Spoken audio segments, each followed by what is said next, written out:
ces infos.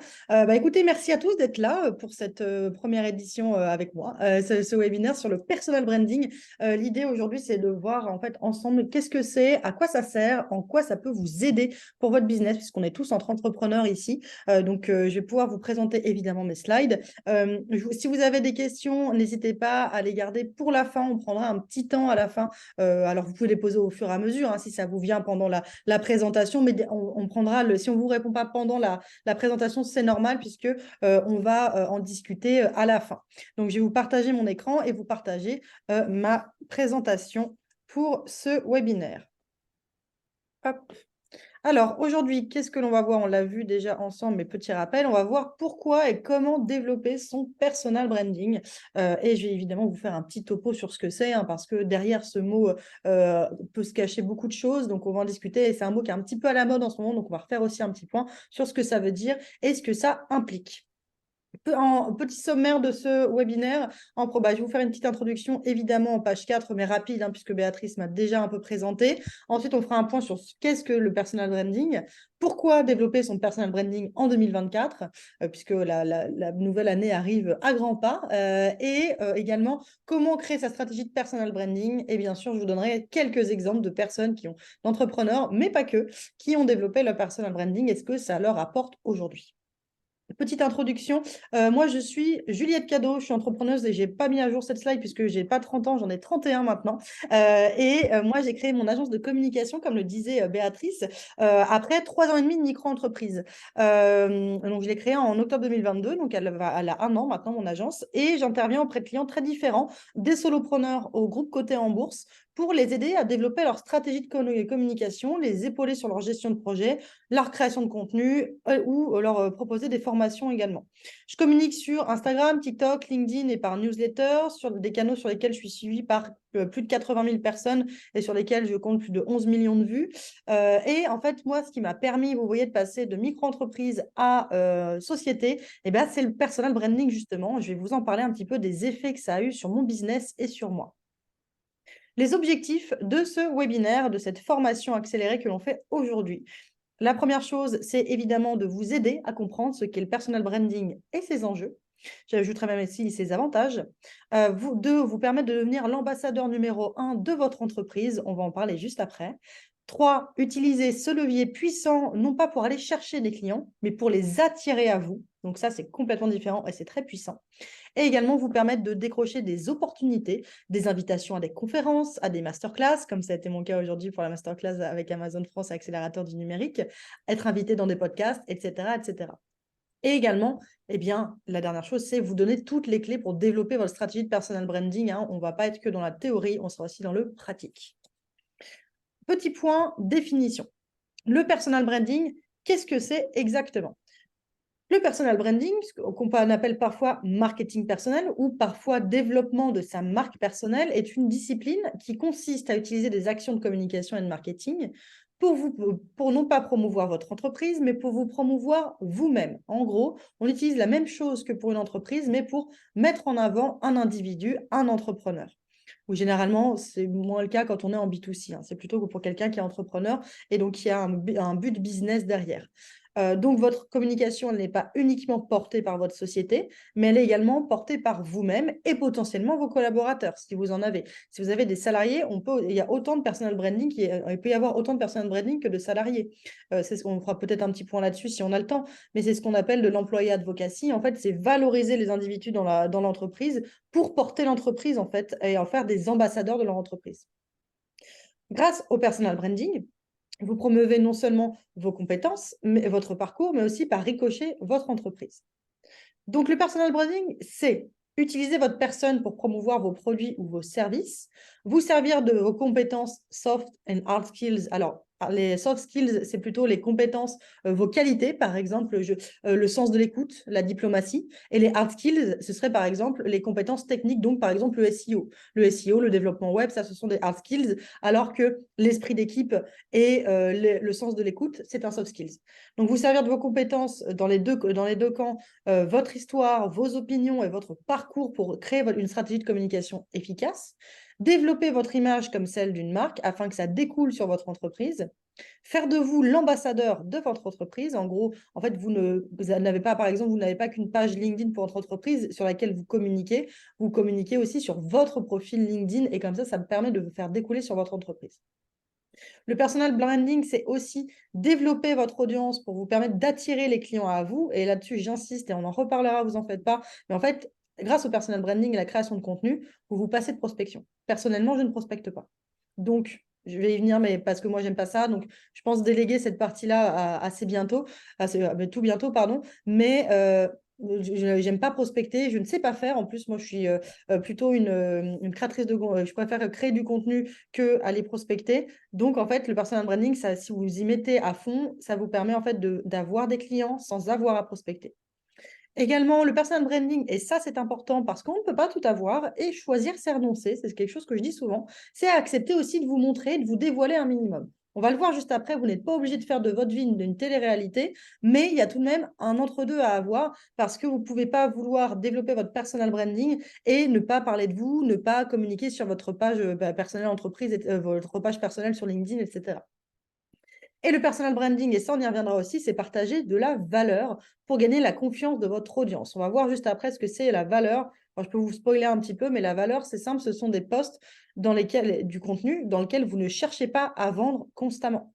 En fait, partager de la valeur, ça vous permet de gagner la confiance de votre audience parce que vous lui donnez des conseils gratuitement.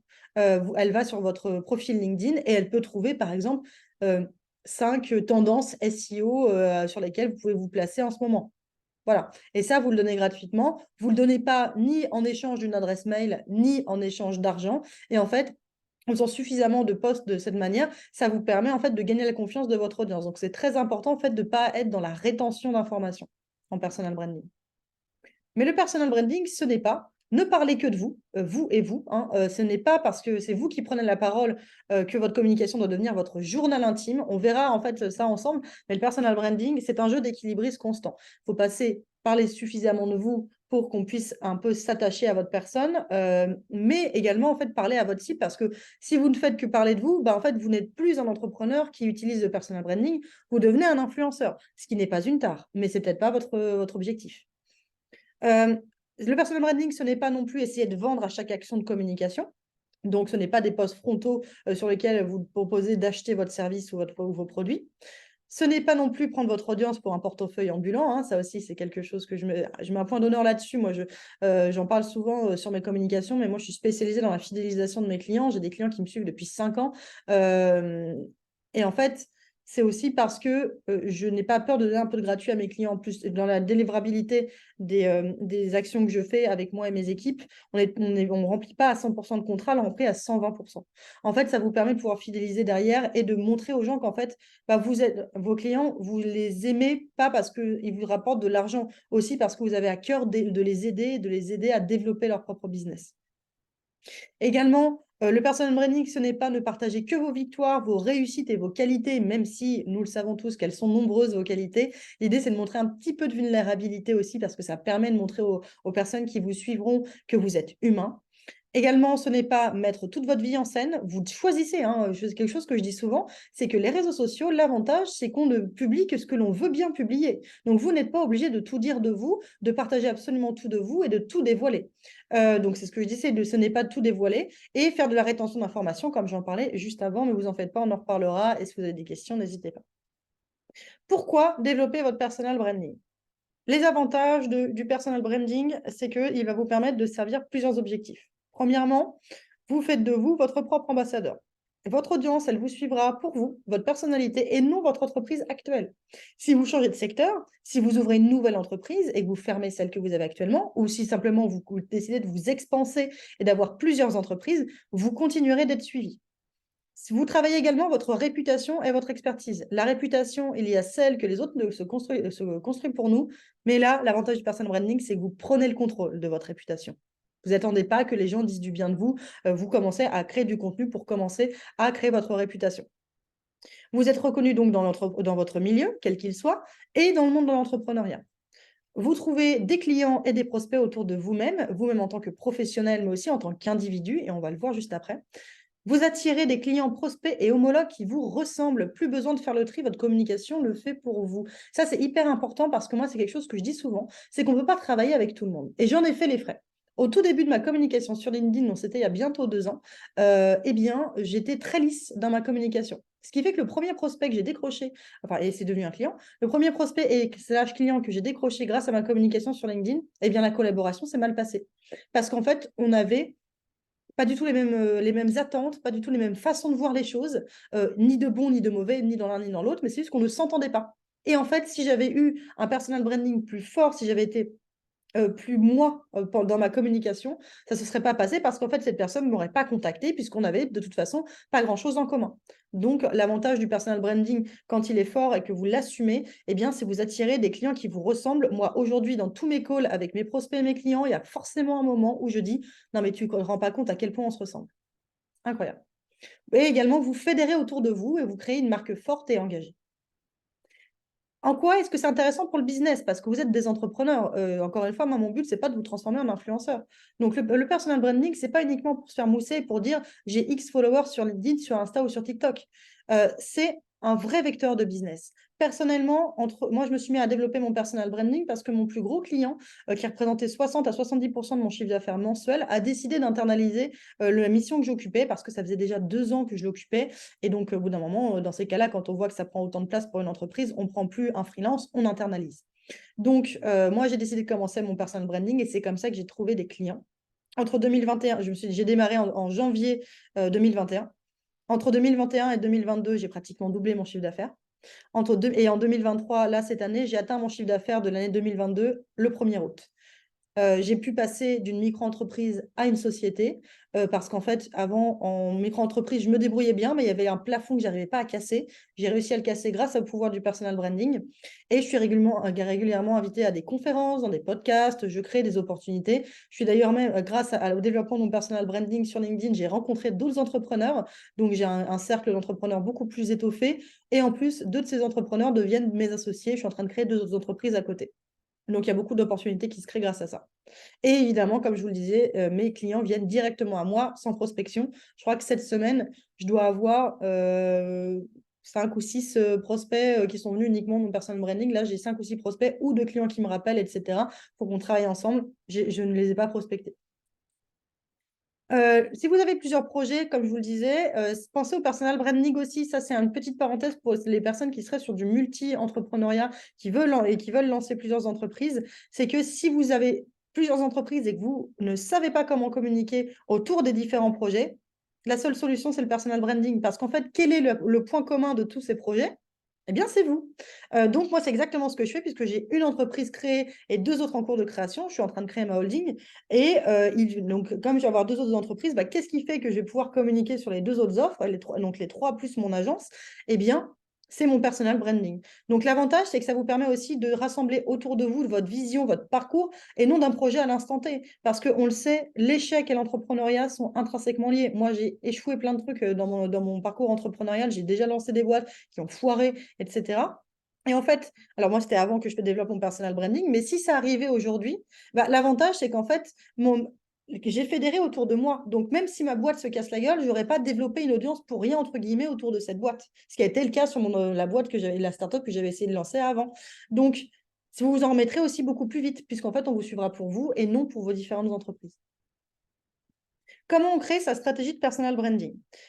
Alors, petite introduction là-dessus, on se développe pendant toute la mise en place de votre communication. Il y a des éléments, mais en revanche, il y a des éléments à préparer en amont, hein. Moi, jamais je suis une spécialiste de la stratégie de communication. Jamais je vous conseillerais de partir sans créer une stratégie. La stratégie, on la prépare en amont avec la définition des objectifs. Pourquoi? La définition de vos personas ou cibles, hein, c'est synonyme, qui sont vos clients idéaux, qui sont les personnes que vous souhaitez atteindre en développant votre personal branding.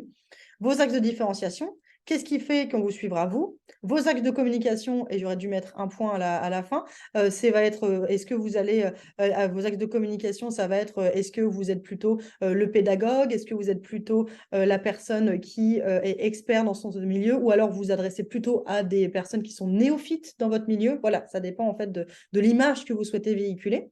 Vos profils sur vos réseaux sociaux et votre manière de les organiser. Les thématiques que vous allez aborder et celles que vous n'allez pas aborder. Votre tofu, mofu, bofu, et vous en faites pas, je vais vous expliquer ce que c'est parce que c'est derrière ces mots, ces acronymes, on ne peut pas trop savoir ce qui se cache, mais je vais y revenir sans problème. Et évidemment, vos fréquences de publication. Ça tombe bien puisqu'on va voir tout ça juste en dessous. Première étape, quand on crée une stratégie de communication ou une stratégie de personal branding, eh bien, on définit ses objectifs. C'est la première étape. La question à laquelle vous devez répondre pour définir vos objectifs, c'est tout simplement quoi ou pourquoi. Pour trouver la réponse, vous pouvez vous demander qu'est-ce que je veux atteindre en développant mon personal branding. Alors, je vais faire un petit point là-dessus aussi. Tout ça, ce travail de stratégie, c'est un travail qui est un peu introspectif, donc n'hésitez pas à être 100% transparent. C'est-à-dire qu'en fait, si vous avez besoin de développer votre personal branding pour augmenter votre chiffre d'affaires, déjà, il n'y a aucun mal à ça en premier lieu, parce que quand on crée une entreprise, c'est pour créer du chiffre d'affaires, sinon on crée une association. Et deuxièmement, eh bien, soyez honnête en fait. Si vous avez envie de faire 100 000, 200 000, 300 000, 400 000 euros de chiffre d'affaires, mettez-le dans vos objectifs en fait. Les objectifs que vous allez faire, ils ne sont pas forcément à court terme, ils peuvent être aussi à long terme en se disant, eh bien moi, d'ici 3 ans, j'aimerais faire 1 million d'euros de chiffre d'affaires.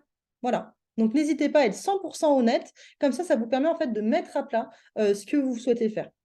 D'ailleurs, par rapport au support pour créer votre stratégie de communication ou votre stratégie de personal branding, c'est en fonction de ce que vous souhaitez. Moi, personnellement, je préfère le faire sur un Google Slide ou un PowerPoint qui me permet en fait de mettre des images, de faire d'arranger un peu comme je le veux les textes, etc., de mettre des schémas et tout. Mais vous pouvez très bien le faire sur un carnet, sur un mind mapping, sur un document Notion. À vous de voir. Donc voilà, petite parenthèse fermée. Donc, qu'est-ce que je veux atteindre en développant mon personal branding de manière très honnête? En combien de temps je veux atteindre ces objectifs? Quels sont les canaux de communication que je veux utiliser pour ça et pourquoi? Et je vais vous faire une petite définition des canaux après. Qu'est-ce qui me motive à créer du contenu? Et les réponses à ces questions peuvent vous aider à déterminer les objectifs globaux. Et si vous souhaitez être un petit peu plus ciblé, vous pouvez utiliser la méthode SMART pour les définir. La méthode SMART, c'est l'acronyme de spécifique, mesurable, atteignable, réaliste et temporel. Mon objectif est spécifique parce que pour être efficace, il doit être le plus précis possible. Si vous voulez trouver si votre objectif, c'est de trouver des clients, OK, combien? Quand? Comment? À quelle fréquence? Où? Etc. Un objectif mesurable parce que pour savoir si vous avez atteint votre objectif, il faut bien créer une métrique. Donc, c'est-à-dire, si je veux trouver des clients, combien de clients? Donc, métrique de mesurabilité, combien de clients ou en quel temps, mais ça va aussi avec le temporel. Donc, ça vous permet de suivre votre avancée, de voir ce que vous pouvez faire pour dépasser l'objectif ou l'atteindre si vous avez du mal à l'atteindre. Votre objectif doit être atteignable aussi, c'est-à-dire qu'il doit être suffisamment ambitieux pour vous challenger et vous pousser, tout en étant assez atteignable pour ne pas vous paralyser. Si vous n'avez jamais fait d'alpinisme et que vous décidez de commencer à gravir l'Everest, vous allez vite vous décourager. Donc, commencez petit à petit. Votre objectif, évidemment, ça rejoint l'atteignable, c'est le réalisme. Hein. Comment vous allez le réaliser concrètement? Donc, vérifiez aussi vos ressources. Ça, c'est ultra important. Et on fera un point aussi là-dessus, parce que généralement, ce dont on manque quand on est au début de son entrepreneuriat ou qu'on est en train de mettre un coup d'accélérateur à une entreprise existante, on manque soit de temps, soit d'argent. Donc, prenez-le en compte, vraiment. Également, votre objectif va être temporel, donc limité dans le temps. C'est-à-dire que, eh bien, je veux me lancer, je veux développer mon personal branding sur LinkedIn, par exemple, pour trouver des clients et je veux trouver donc là, je vous fais un objectif SMART.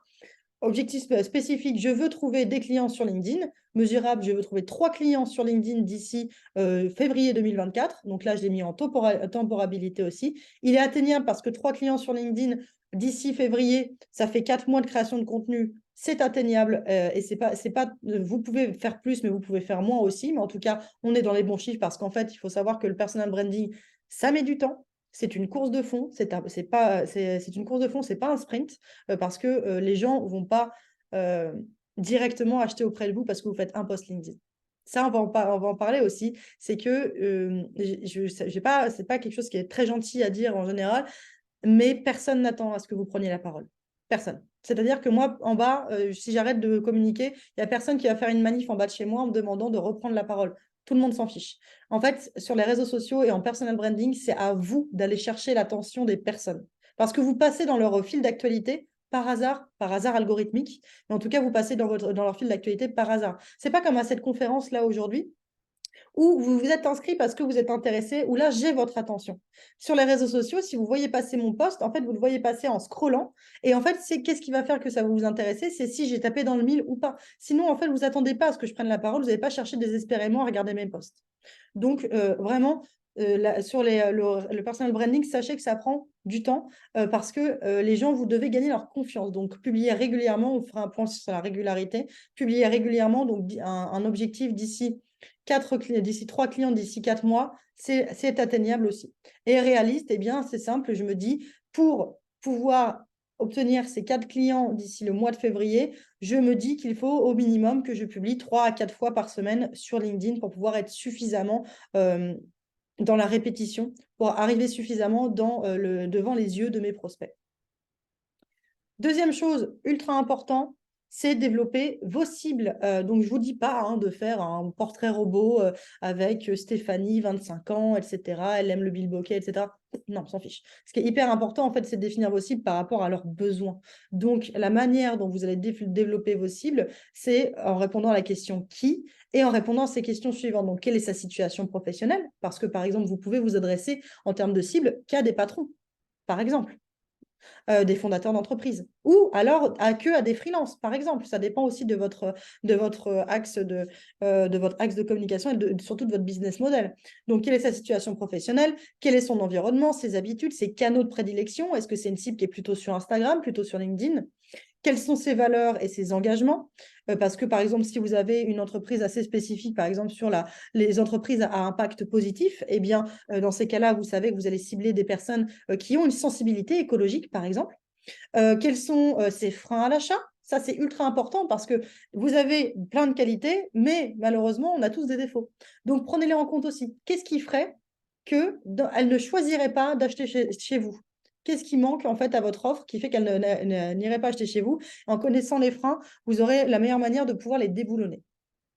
Quelles sont ses motivations? Pourquoi elle achèterait chez vous notamment? Quels sont ses besoins? Et le plus important, c'est quelles sont ses problématiques et ses points de douleur. Il y a deux façons d'avoir des cibles. Soit vous avez des cibles parce que vous avez une spécificité. Par exemple, j'aide des entrepreneurs à impact à augmenter leur chiffre d'affaires. Donc là, vous savez que vous êtes plus spécifique.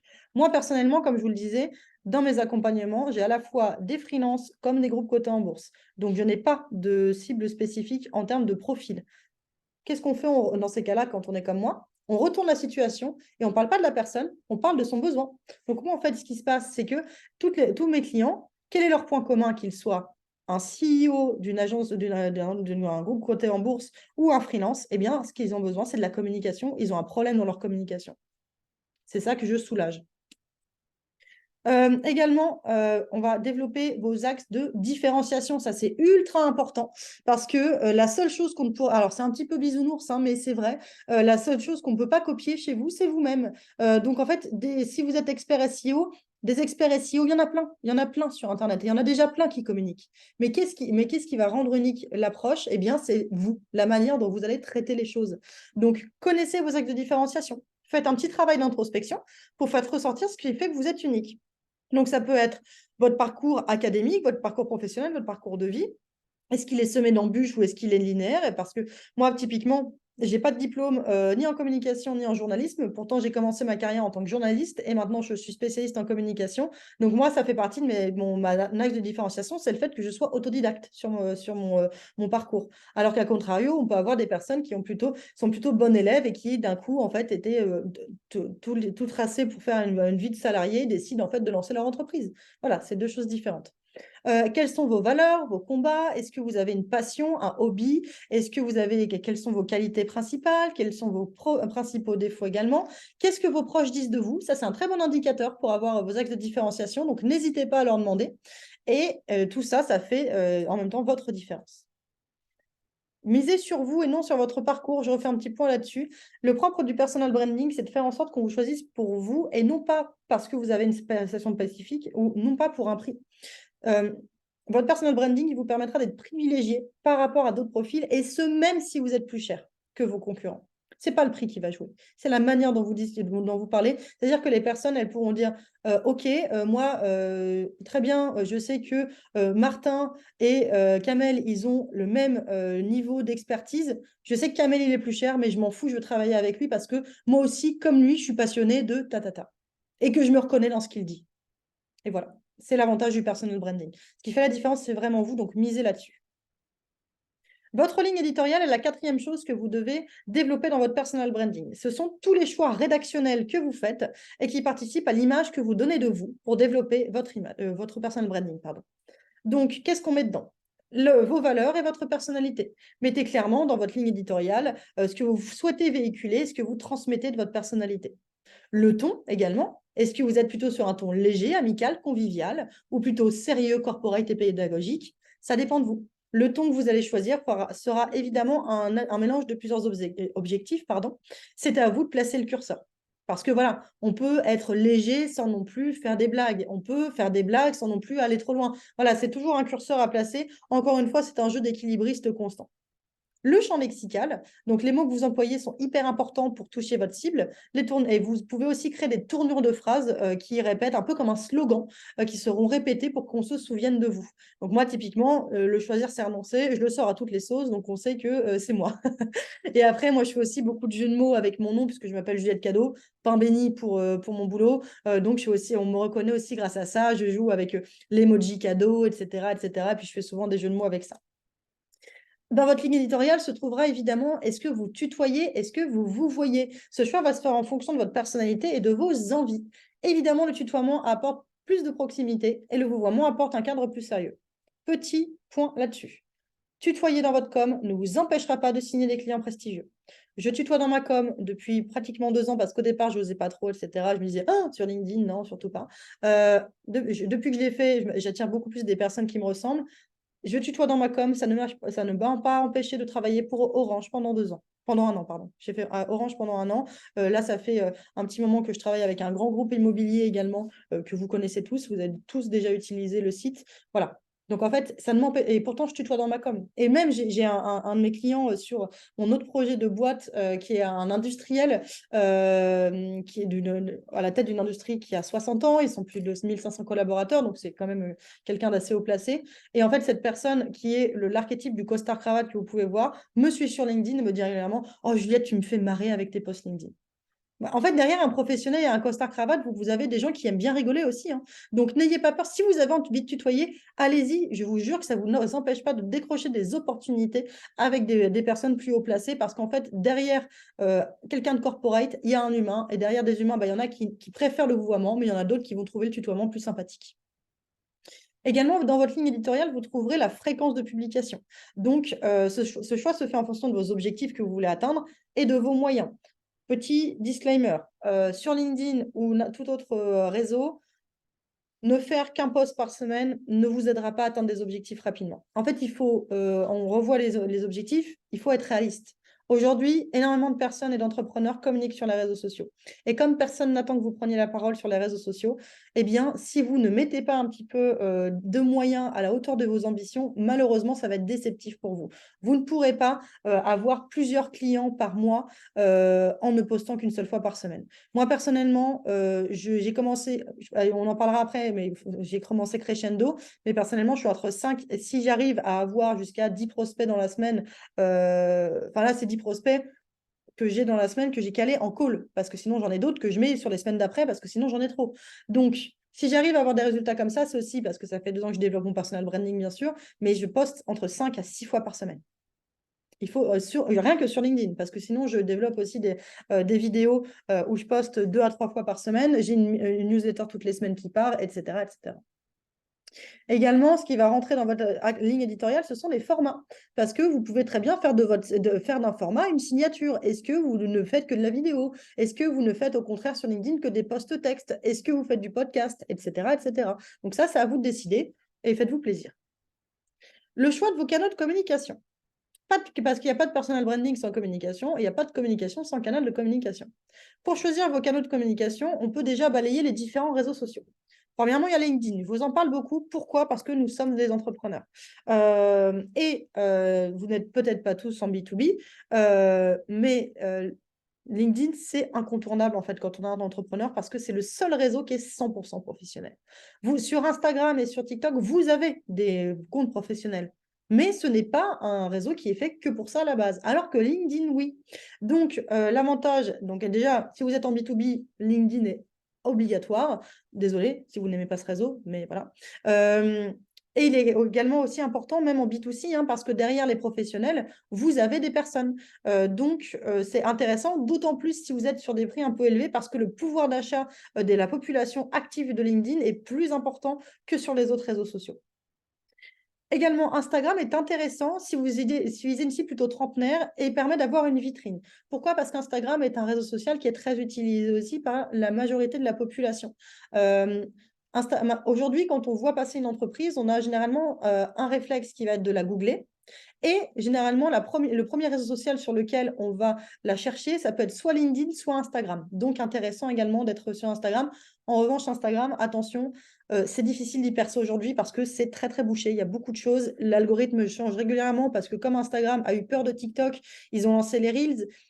Donc, pendant un moment, les Reels étaient sur viraux. Maintenant, ils ont rééquilibré avec les autres types de contenus. Donc, un petit peu difficile d'y percer, mais disons qu'au moins avoir une vitrine peut être intéressant.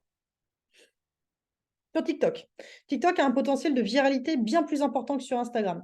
Moi, sur Instagram, maintenant, je suis à presque 19 000 followers, mais ça fait que depuis le mois de septembre ou octobre, en fait, j'ai lancé TikTok et Instagram en même temps, donc au mois de mai. TikTok, ça a décollé tout de suite. Ma première vidéo a fait 1,8 million de vues en 24 heures et là, elle est sur les 4,2 millions. Et donc, j'ai eu une croissance exponentielle de followers très rapidement, alors que sur Instagram, ça a été un diesel. Hein. Ça a bien stagné avant de monter là très récemment. Donc, TikTok a un potentiel de viralité qui est beaucoup plus possible et intéressant que sur Instagram. En revanche, d'expérience, le public y est moins qualifié, notamment si vous êtes en B2B. En revanche, c'est très intéressant en B2C. Si vous vendez des produits destinés aux consommateurs, c'est très intéressant d'être sur TikTok aussi, parce qu'en plus, comme je vous le disais, le potentiel de viralité est plus important que sur Instagram. YouTube. YouTube demande beaucoup plus d'investissement et de qualité en termes de vidéos que TikTok ou Instagram Reels. TikTok, c'est simple, c'est la vidéo accessible à tous. Donc, en fait, la culture TikTok il y a des vidéos très produites qui fonctionnent bien sur TikTok, mais vous pouvez très bien percer sur TikTok en ayant une vidéo faite avec votre téléphone et votre trépied, sans problème. Et du coup, Instagram Reels a la même tendance aussi, c'est-à-dire que sur les Reels, on est plutôt sur des vidéos un peu homemade de tradition. Mais YouTube, beaucoup moins. Sur YouTube, on est habitué à voir des vidéos extrêmement produites, extrêmement qualitatives, etc. Donc, il vaut mieux utiliser YouTube si vraiment vous êtes prêt à investir dans une qualité studio, etc., etc. En revanche, c'est un canal intéressant parce que YouTube, il s'agit du second moteur de recherche après Google et que les YouTube Shorts n'ont rien à envier à TikTok. En termes de visibilité, les YouTube Shorts vous apportent beaucoup de résultats. J'étais assez étonnée de voir ça, mais c'est autant de visibilité que TikTok, en fait, YouTube Shorts. Et du coup, si jamais vous avez une chaîne YouTube et utilisez les YouTube Shorts, donc c'est les vidéos verticales que vous pouvez voir sur YouTube. Normalement, c'est le bouton au milieu quand vous arrivez sur la homepage de YouTube. En fait, les YouTube Shorts vous permettent de porter votre chaîne principale, donc ça peut être intéressant à exploiter. Facebook, très difficile d'y percer en organique. Alors, deux choses. Pour ceux qui ne connaîtraient pas, on dissocie le payant de l'organique. L'organique, c'est en fait la création de contenu sans booster les vidéos ou les photos ou les contenus et sans faire de publicité. Donc ça, c'est ce qu'on appelle l'organique. Facebook, aujourd'hui, une page entreprise, si elle ne sponsorise pas ses posts, pas de visibilité. Vous le voyez vous-même si vous scrollez sur Facebook, vous allez voir les publications de vos amis, les publications des groupes dans lesquels vous êtes, les publications sponsorisées, les publications de journaux parce que Facebook ne peut pas bloquer la presse, c'est une atteinte à la liberté de la presse en France. Mais donc, en fait, toutes les pages entreprises, à part les pages de médias, si elles ne sponsorisent pas leur poste, on ne voit pas passer leur poste. Donc, très difficile d'y percer en organique, sauf via les groupes privés. Les groupes privés, c'est un peu compliqué parce que il y a certains groupes qui acceptent la publicité sous condition, il y a certains groupes qui ne l'acceptent pas du tout. Donc, c'est vraiment très spécifique. En revanche, Facebook, c'est très intéressant si vous souhaitez y faire de la publicité parce que 75% de la population française ayant un accès Internet a un compte Facebook. C'est énorme, c'est pratiquement toute la population française. Donc, c'est un canal intéressant si vous souhaitez faire de la publicité parce qu'en plus, l'outil publicitaire de Facebook est très poussé. Donc, en revanche, par contre, c'est plutôt un canal qui est plutôt B2C, donc plutôt business to consumer, que pour les B2B. X ou Twitter, avec les changements réguliers de l'algorithme, avec le rachat d'Elon Musk, je vous conseille d'attendre un petit peu et de ne pas forcément choisir X tout de suite parce qu'en fait, on ne sait pas exactement comment ça va tourner cette affaire, etc. Donc, si vous êtes dans un lancement, privilégiez un autre canal de communication. Autre canal de communication possible, une newsletter vous permet d'avoir un public plus restreint mais plus qualifié. C'est un excellent vecteur de conversion et de confiance, mais attention, une newsletter ne sait pas vivre toute seule. Il faut la promouvoir très régulièrement pour avoir de nouveaux inscrits. Et le podcast, c'est un contenu qui est très concurrentiel, mais qui vous conférera une très forte autorité. Et ça doit durer dans le temps pour porter ses fruits. J'accélère parce que je vois que je passe un peu de temps. Chaque chose en son temps, les amis. Si vous, en sortant de cette masterclass, vous vous dites je veux me lancer sur LinkedIn, sur Instagram, lancer un podcast et une chaîne YouTube, vous allez droit dans le mur. Parce que la création de contenu, c'est extrêmement chronophage. Et ça l'est encore plus que vous le pensez. Vous pensez que ça va vous prendre du temps, ça vous prendra au moins 30% de plus que ce que vous aviez pensé. Donc, chaque chose en son temps. Mettre ses œufs dans le même panier, c'est pas bon, on est d'accord, mais il vaut mieux commencer par un premier canal et bien le maîtriser avant d'en lancer un autre. Vous lancez demain sur LinkedIn ne vous empêche pas, dans 6 mois, de lancer votre podcast. Vos thématiques de poste, eh bien, vous avez sûrement la phrase « je ne sais pas de quoi parler ». Tout le monde se dit ça, je me suis dit ça en me lançant, sauf qu'en fait, vous avez bien plus de ressources que vous ne le pensez. Donc, vos thématiques de poste, ça peut être vos expertises, votre cible, ses problèmes, son quotidien, ses points de douleur, votre aventure entrepreneuriale, salariale si vous avez été salarié avant, votre aventure estudiantine si vous étiez étudiant juste avant, votre parcours développement, etc., etc. Et vous, vos convictions, vos victoires, votre parcours. Le point sur le tofu mofu bofu. Tofu mofu bofu, c'est un tunnel de conversion en forme d'entonnoir dans lequel votre lecteur va passer. Vous allez partir de la thématique la plus nichée pour aller vers la thématique la plus large pour aller vers le plus niché. Tofu, c'est en fait l'acronyme de Top of the Funnel. Funnel, ça veut dire entonnoir en anglais. Donc, Top of the Funnel, Middle of the Funnel et Bottom of the Funnel. Le tofu, ce sont les posts grand public, les contenus qui parlent à la majorité de votre audience, un sujet abordé avec un angle généraliste. L'objectif de ce type de post, c'est de la visibilité, d'augmenter votre nombre d'abonnés. Typiquement, un post tofu que j'avais fait sur mon LinkedIn, c'était le fait que je partageais un de mes rêves. Et mon rêve, que vous soyez entrepreneur ou salarié, ça peut vous parler à vous aussi. Donc là, je travaille ma visibilité. Mofu, ce sont des postes destinés plutôt à vos pairs, à vos homologues qui font le même métier que vous ou aux entrepreneurs. L'objectif va être d'élargir votre réseau, créer une communauté, partager, échanger, collaborer. Un de mes posts Mofu, en exemple sur LinkedIn, comment j'ai couru après un client pendant des mois pour me faire payer. Là, si vous êtes entrepreneur, que vous soyez entrepreneur dans la communication ou dans le BTP, vous savez ce que c'est, donc on peut créer une communauté ensemble.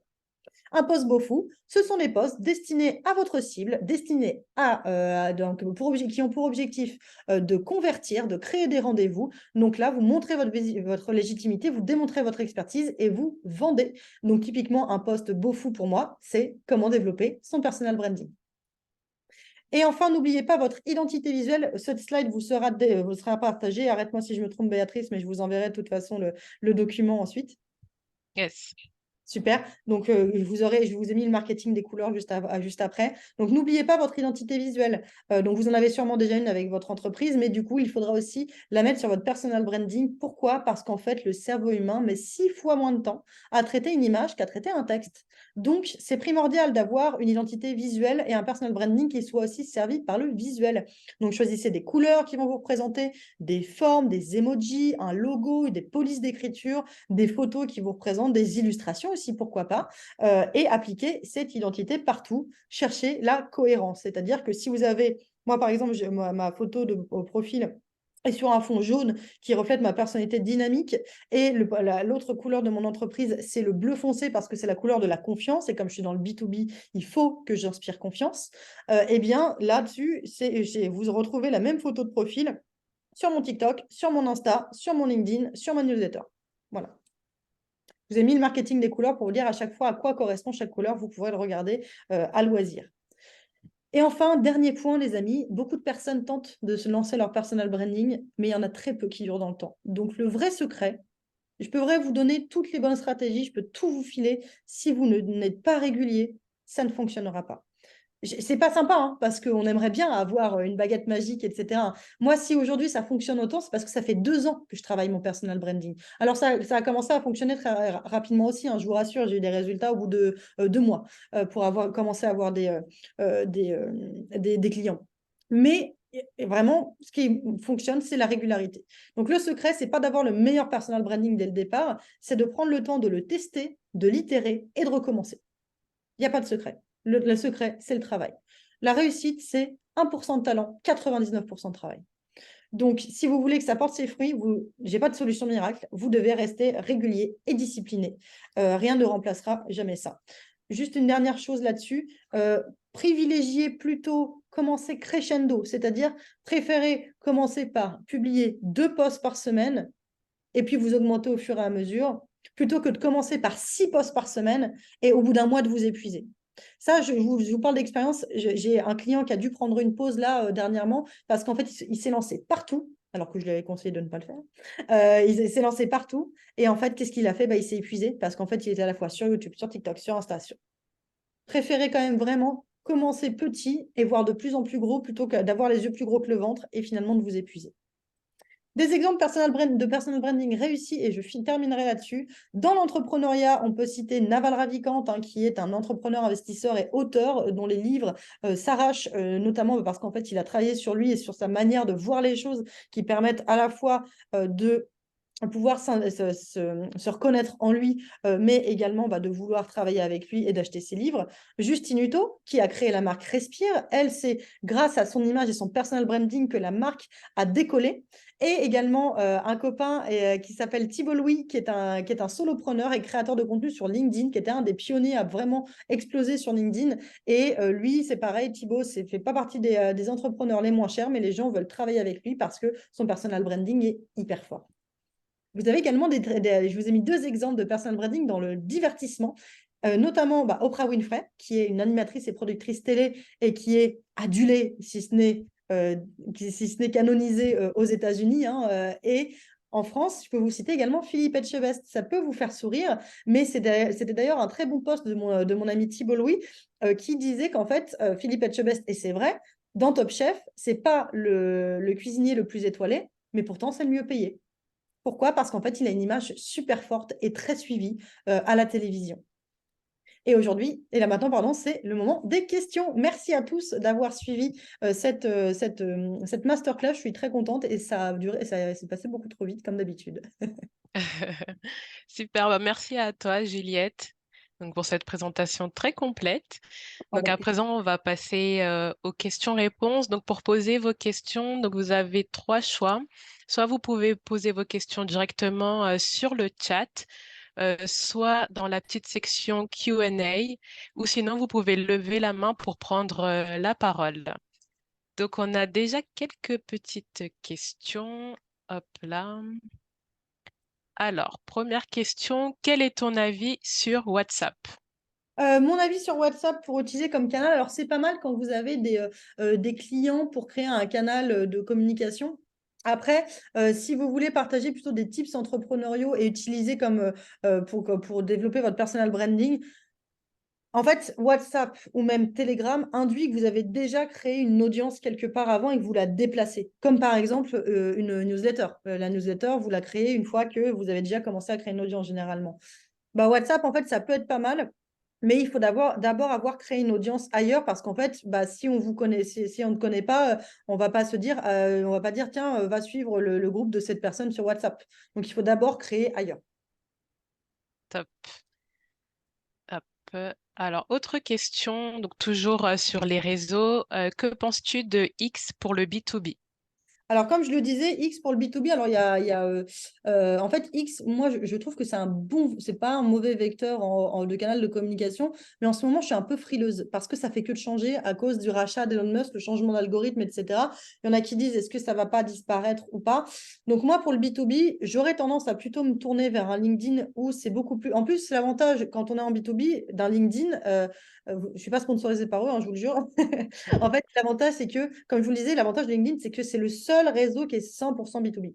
Alors que X, TikTok ou Insta, vous avez aussi des consommateurs. Donc, toucher votre cible est plus difficile sur X ou sur un autre réseau. Si vous êtes purement dans le B2B, je conseillerais plutôt un LinkedIn qui est uniquement tourné autour de ça. Ok, très clair. Alors, on a une question de Atika qui demande, est-ce que la confiance en soi est trop large comme niche pour publier et développer son personal branding? Alors, déjà, moi, je ne suis pas forcément une grande fan de la niche en général. Je ne trouve pas que. Enfin, en fait, je suis assez atterrée par le fait que c'est rentré. Il y a tellement de gens qui répètent partout. Et généralement, c'est des gens qui veulent vous vendre des formations, hein, qui vous disent qu'il faut vous nicher, il faut le savoir. En fait, c'est pas obligatoire de se nicher. Personnellement, je ne suis pas nichée. Et pour autant, mon entreprise se porte bien.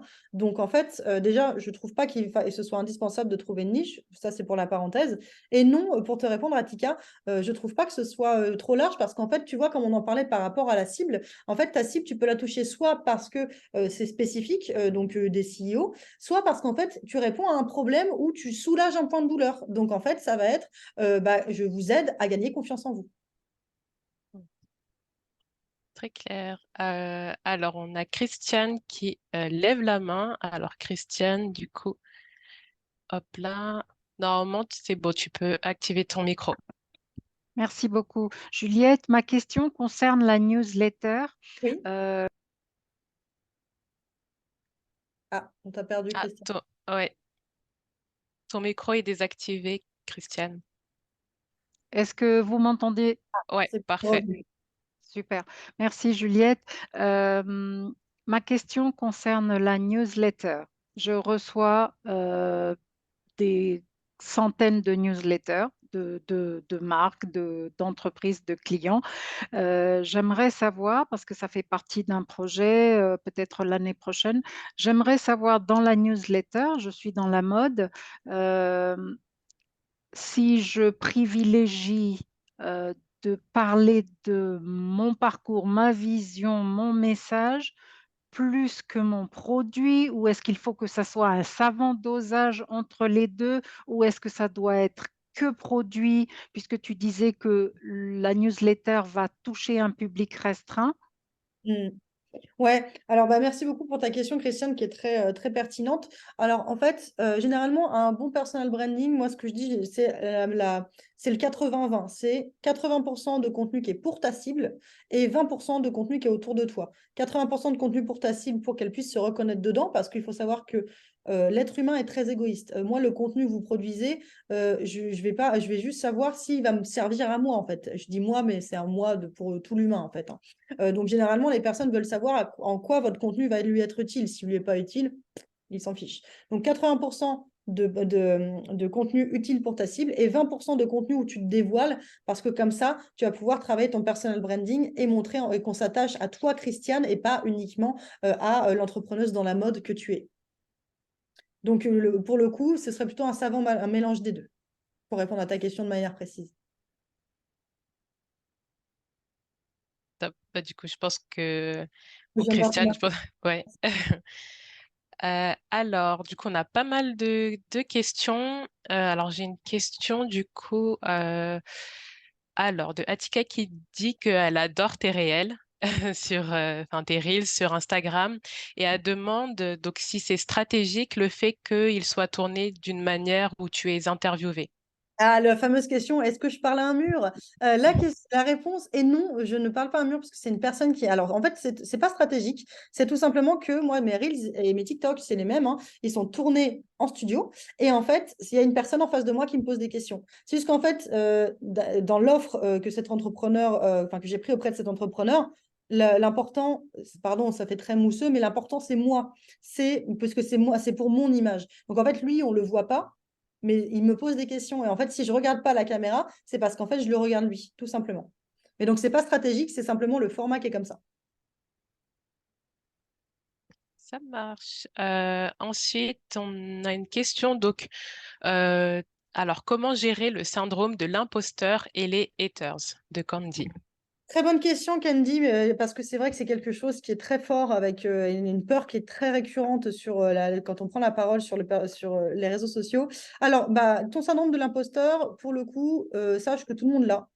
Et généralement, moi aussi, hein, je l'ai eu. J'ai été une des premières personnes à me dire pourquoi. Je pense que ça fait que quelques mois hein, que je me suis débarrassée de mon syndrome de l'imposteur. Et quand je développe de nouvelles choses, j'ai encore le syndrome de l'imposteur. Donc, tout le monde l'a. C'est juste qu'en fait, les personnes qui prennent la parole sur les réseaux, ils font semblant de ne pas l'avoir. C'est ce qu'on appelle le fake it till you make it, c'est-à-dire fais semblant que tu n'as pas ce syndrome de l'imposteur jusqu'à temps que tu ne l'aies plus. Tout simplement, en fait, c'est en gros se dire bah, je ne suis pas légitime, bah, pourquoi? Qu'est-ce qui dit que tu n'es pas légitime? Est-ce que quelqu'un va venir sonner à ta porte en te disant non, tu n'es pas légitime, Candy? Non, il n'y a que toi qui fais ça. Donc, en fait, c'est comprendre que tu es ta propre limite. Et malheureusement, on est aussi notre propre bourreau. Parce que personne ne te dira que tu n'es pas, tu es une impostrice. Personne ne va dire ça. Il n'y a que toi qui le penses. Et par rapport aux haters, laissez parler, tout simplement. J'ai beaucoup de haters, notamment parce que mes vidéos, tu parles à qui? Elle parle à un mur, etc. Machin. Elle est qui, elle? Blablabla. Je m'en fiche parce qu'en fait, moi, ça ne m'intéresse pas. Les personnes qui ne s'intéressent que sur la forme de mes vidéos pour m'attaquer et non pas sur le fond, alors que je pense que mes vidéos peuvent être utiles à certaines personnes, c'est qu'on ne joue pas dans la même catégorie. Donc, les haters, en fait, à partir du moment où tu as quelqu'un. En fait, un haters porte bien son nom parce qu'en fait, c'est quelqu'un qui est là pour te nuire, même si tu dis la chose la plus sensée du monde, même si tu lui dis le ciel est bleu, il te dira non, le ciel il est rouge. Donc en fait, ça ne sert à rien. Donc tout simplement, tu les ignores. Voilà, c'est le seul cas. Et alors, c'est une chose aussi que je mets en place maintenant, c'est que moi là-bas, je les laissé parler, y compris les très très virulents, parce qu'en tant que femme, on s'en prend des très virulents sur des mots qui sont pas très jolis, que je ne répéterai pas ici. Pour le coup, eux, je les bloque. Parce qu'en fait, j'ai remarqué que les cafards attiraient les cafards.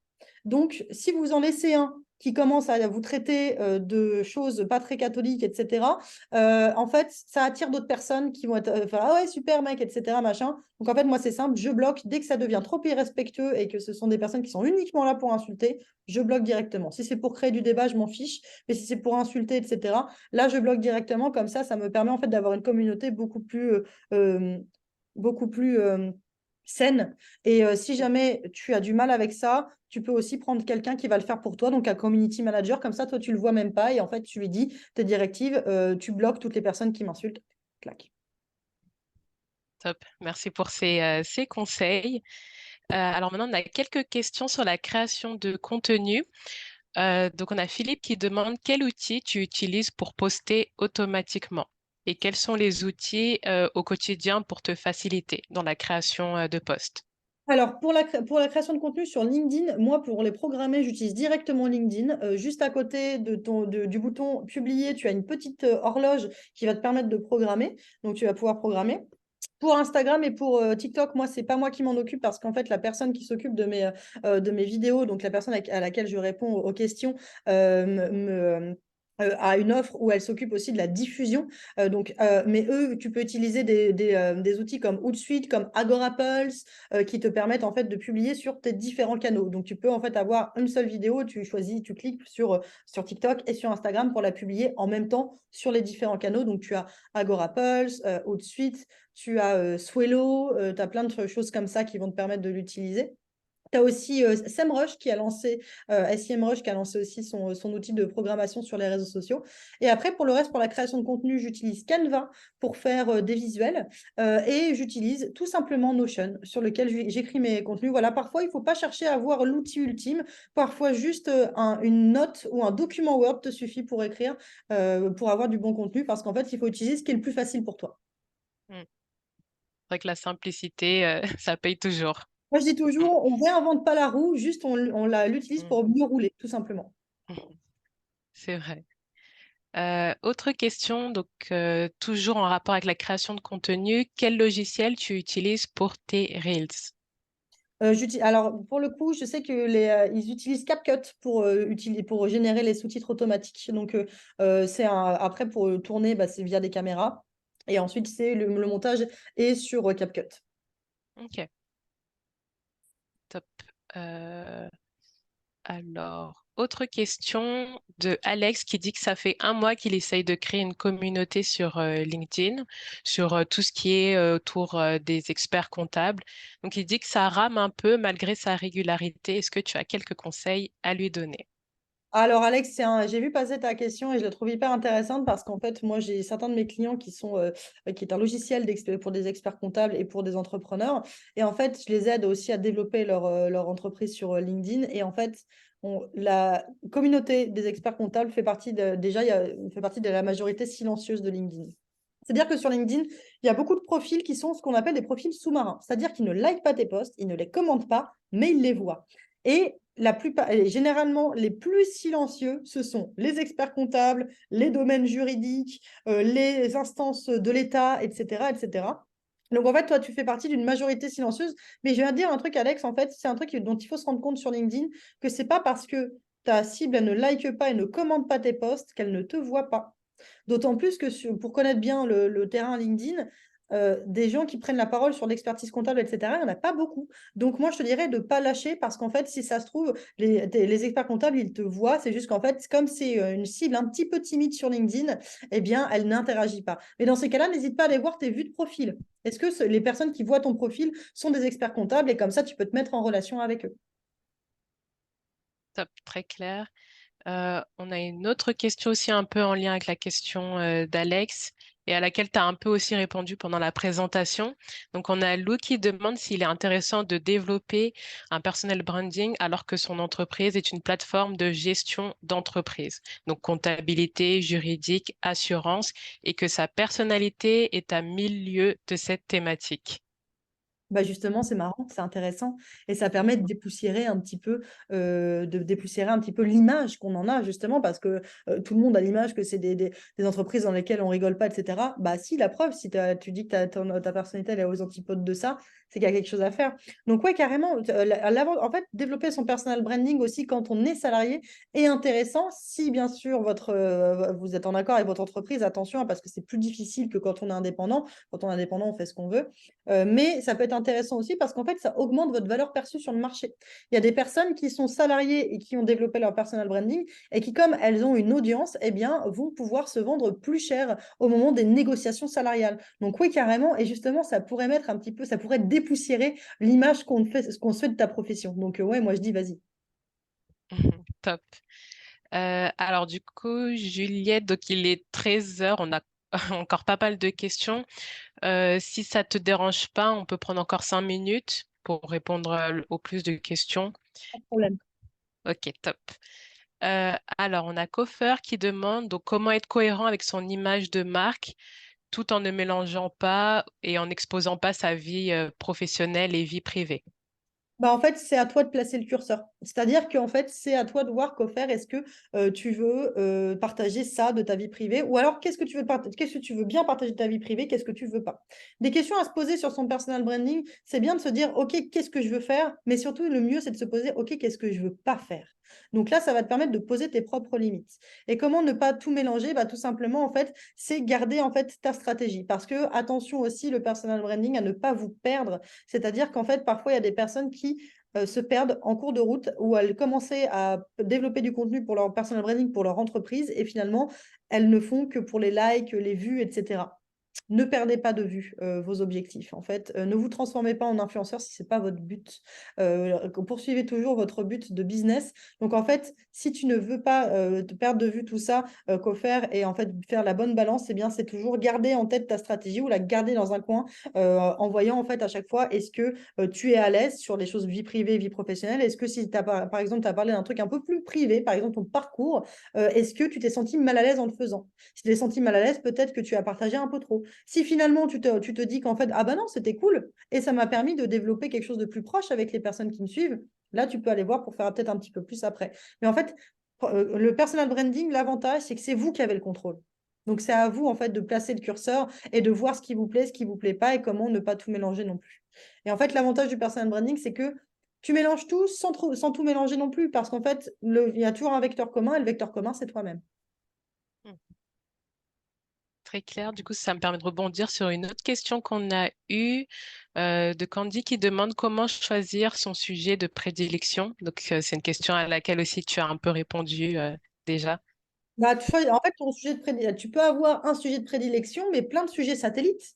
Par exemple, tu peux avoir un sujet de prédilection, je dis n'importe quoi, le développement web, si c'est ce que tu fais, Candy. En gros, tu as le développement web, donc c'est ton sujet de prédilection parce que c'est ça que tu vends comme prestation. Parce qu'encore une fois, on veut développer du personal branding pour du business, hein, pas pour faire joli.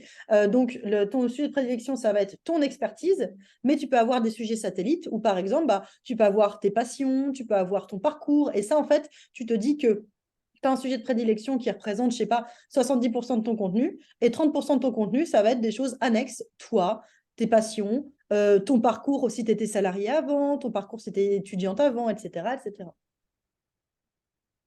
Très clair. Autre question donc de Dinawa qui demande alors concernant donc ta stratégie, est-ce que tu t'es fait une sorte de book, donc un genre de mémo à demande au cas où?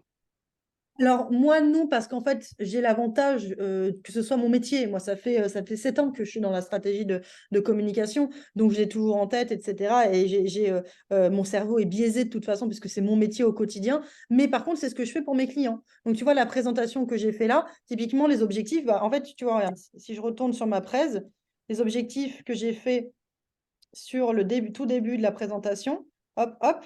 Ça, les objectifs, c'est typiquement comme ça que je le fais pour mes clients. Donc, je fais une slide avec objectif 1, 2, 3, 4, 5, ou 6 ou 7 en fonction.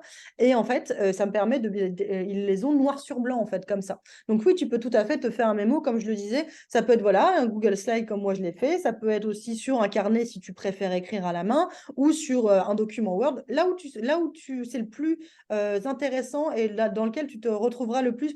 L'idée, c'est pas que ce document finisse dans tes archives, tu vois, c'est que tu y retournes régulièrement si tu en as besoin. Donc moi, je me le suis pas fait, mais c'est parce que c'est mon métier, donc que je l'ai toujours en tête, mais tu peux bien sûr te le faire si tu en as besoin. Très clair. Alors, il nous reste encore deux, trois questions. Donc, on est sur la fin. Rapidement, du coup, Emmanuel, donc c'est une question aussi à laquelle tu as déjà un peu répondu. Donc, penses-tu que le personal branding s'applique à tous les métiers? Donc, entre parenthèses, finance d'entreprise. Oui, bien sûr. Moi, j'ai un client Mm. qui est de la finance duquel je développe son personal branding. J'ai un de mes amis qui est en gestion de patrimoine que j'ai connu grâce à son personal branding sur LinkedIn, etc. Bien évidemment, c'est ce que tu en fais en fait, finalement. Mais oui, ça s'adresse à tous les types de métiers. Regarde sur les exemples que j'ai cités, tu as à la fois des entrepreneurs et un chef. Mm. Et c'est une personnalité de télé, on ne pourrait pas se dire qu'il y a du personal branding là-dedans, mais même si tu cites des entrepreneurs, il y avait aussi Charles-Édouard Leclerc qui a développé son personal branding, donc le fondateur des supermarchés Leclerc. Mm. C'est vrai qu'on retrouve de tout, hein. Ouais, c'est ça. Euh, hop là, avant-dernière question. Donc, comment créer une newsletter? Alors, pour créer une newsletter, il y a plein de choses différentes. Ça va être un peu long pour que je puisse te répondre, mais en gros, ta newsletter, si tu as pas mal d'outils différents, donc il faut choisir un outil de mailing. Donc, ça peut être Mailchimp, ça peut être, moi j'utilise Substack, ça peut être aussi MailerLite, etc. Et en gros, bah, c'est pareil, tu crées une stratégie pour ta newsletter. Donc, tu crées ta stratégie en disant bon, bah, quels sont les objectifs de cette newsletter, à qui elle va s'adresser, quels vont être les sujets, quelle va être la fréquence, et ensuite tu commences à diffuser.